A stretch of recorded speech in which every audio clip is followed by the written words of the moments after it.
आखाती देशातील युद्धामुळं इंधन तसेच गॅस तुटवडा जो आहे तो मोठ्या प्रमाणात जाणवायला लागलेला आहे आणि घरगुती गॅससाठी देखील लांबच लांब रांगा लागल्या आहेत। तर दुसरीकडे आपण जर बघितलं तर व्यावसायिक गॅस सिलेंडर बंद झाल्याने व्यावसायिकांवर आता उपासमारीची वेळ येऊ नये म्हणून वेगवेगळे पर्याय शोधले जात आहेत। खरं तर हा जर स्टोव बघितला तर याचं वैशिष्ट्य असं म्हणावं लागेल, 20 वर्षापूर्वी महेंद्र शिंगार यांचं विवाह झाला होता आणि त्या विवाहामध्ये त्यांना हा स्टोव भेट म्हणून मिळाला होता आणि या स्टोववर आता उदरनिर्वाह करण्याची वेळ, चहा बनवण्याची वेळ, तसेच वडा असेल, भजी असेल, हे सगळं करण्याची वेळ जी आहे ती या स्टोववर आलेली आहे। म्हणजे 20 वर्षापूर्वीची एखादी मिळालेली भेट आता या अडचणीच्या काळात त्यांच्यासाठी महत्त्वाची ठरते।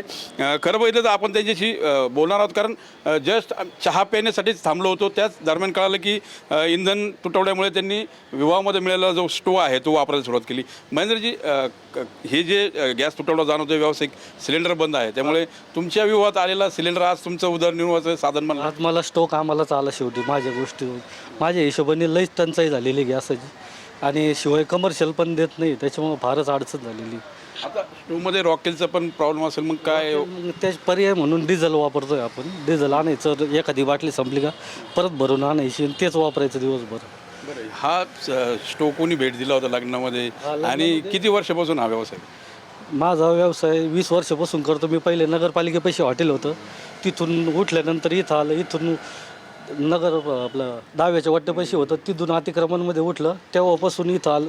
इथं येऊन मला 4 महिने झाले, त्याच्यामुळे अशी झंझट चालू झाली इथं। आपण मग हे विचारलं होतं की भेट कोणी दिली, काय आठवतंय? हे लग्नामध्ये ते चुलते देतात ना, पुरीला कन्यादान म्हणून, त्याच्यामध्ये आलेला तो स्टोव होता, तो काढला, त्याला फक्त वायसर टाकलं आणि सुरू केलं।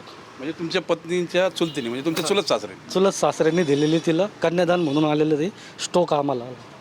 तर हे होते महेंद्रजी। आपण बघितलं दिल्लीपासून गल्लीपर्यंत गॅस तुटवड्याला पर्याय म्हणून चुलीचा वापर जो आहे तो केला जात आहे आणि एकीकडे जर बघितलं तर लग्नात आलेली भेटवस्तू देखील आता उदरनिर्वाहाचं साधन बनत चालल्याचं पाहायला मिळतं आहे। आता युद्ध कधी थांबणार आणि गॅस तुटवडा कधी संपणार याकडे सर्वांचं लक्ष लागलेलं आहे।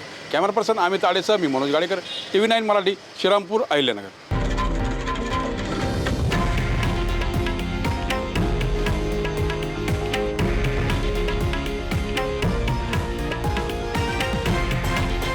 हे आहे देशातील नंबर 1 न्यूज नेटवर्क आणि आपण पाहत आहात TV9 मराठी, एकमेव।